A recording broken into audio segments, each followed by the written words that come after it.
Written by CallMeMoth.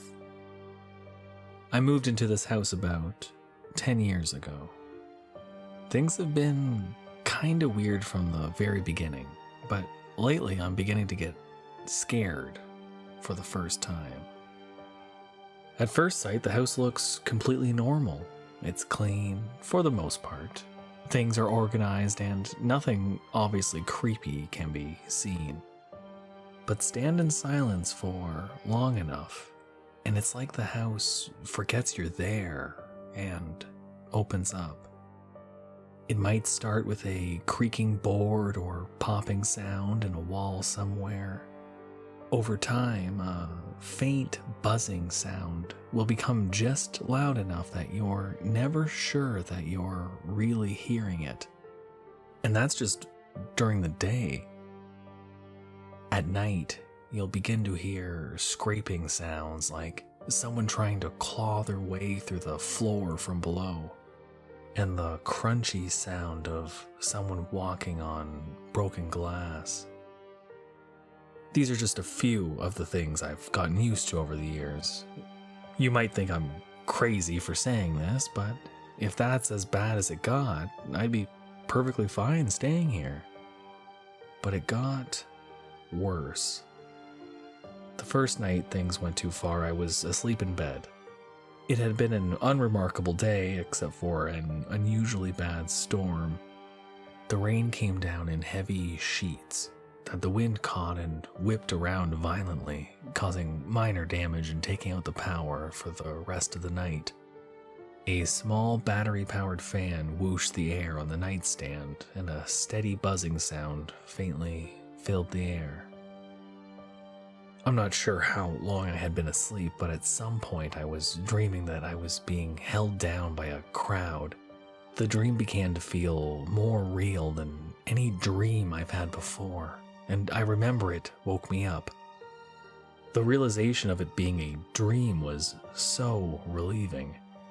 I could feel my body tight with anxiety, my breath slightly fast. The tightness I was feeling started to change. It started by feeling like someone turned up gravity. There was a steady, evenly distributed weight across my chest, but then it became uneven pressure that kept increasing and decreasing. The weird sound the house always makes seemed louder. Soon it became hands trying to hold me down. They started to shake me hard, my head swiveling around my neck like a tethered ball as my shoulders plunged into the bed, changed direction and shot into the air and back down again. I didn't realize what was happening for a couple seconds, but then I screamed.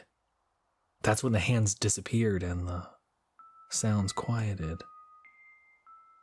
I was pretty shaken up for a few days. I wanted to leave, but I had nowhere to go. I was trapped there. And that feeling of being trapped weighed on me more and more with each passing day. Sometimes I would sit on the couch and shiver uncontrollably. Even if I got under a blanket and sipped warm tea and honey, I would still shiver. There were many more episodes over the coming weeks, each worse than the one before it. My mental health was suffering drastically, and I could only sleep for a few broken hours a night.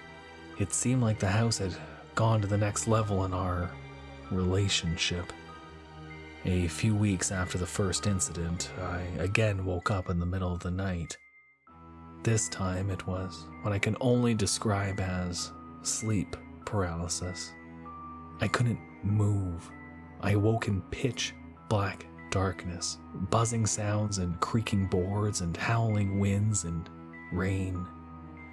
A light appeared in the hallway outside my room, and it moved like it was in the hands of someone walking towards my door. It grew brighter as it got closer, and then it came into the room.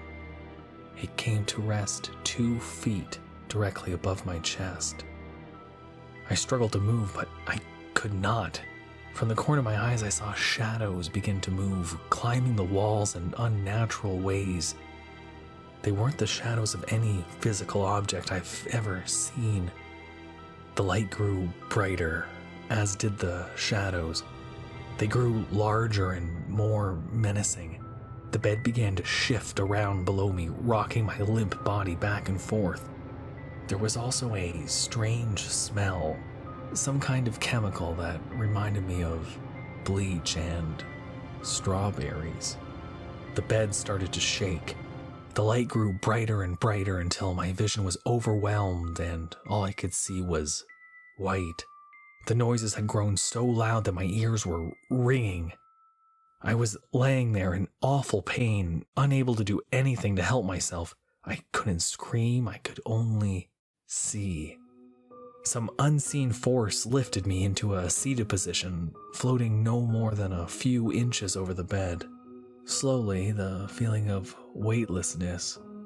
The light was total, and so were the shadows. I don't know how else to say it, but they became one and the same. They combined and painted horrible visions and molded the sounds into haunting depths that stretched my fear to the brink.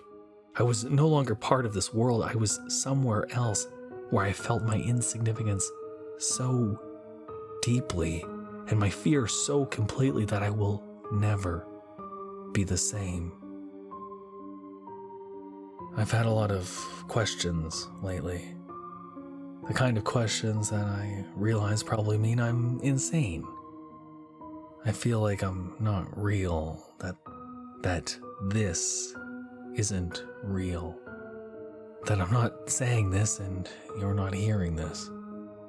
We're a dream. And what we perceive as reality is just the playground that these dark forces use to torment us. Most of us are only subjected to the little horrors of existence, the struggles for survival and purpose. But for others, they take us to deeper depths of suffering. They show us that our fear is like a seed, that you can go into the seed and nurture it so that it grows into a beautiful flower. And that beautiful flower will one day bloom. And when it does, you'll be swept away by the purest expression of horror.